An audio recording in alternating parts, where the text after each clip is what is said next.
ફરી પાછું અહીંયા 3 સંખ્યાનો ગુણોત્તર છે.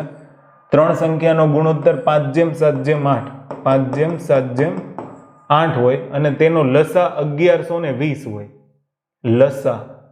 લસા કેટલો છે? 1120.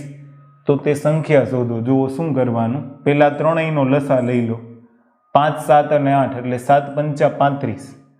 35 ગુણ્યા 8 તો 35 ગુણ્યા 8 કરશો ને તો 8 પંચા 40 નો શૂન્ય, બધી 4, 8 તેરી 24 ને 4 28, તો 280 આવશે. આ 280 નો ભાગાકાર અહીંયા કરો. ક્લિયર? તો 0 અને 0 કેન્સલ. 28 વડે ભાગ ચલાવશો ને તો 28 ચોક 112 આવશે. ક્લિયર?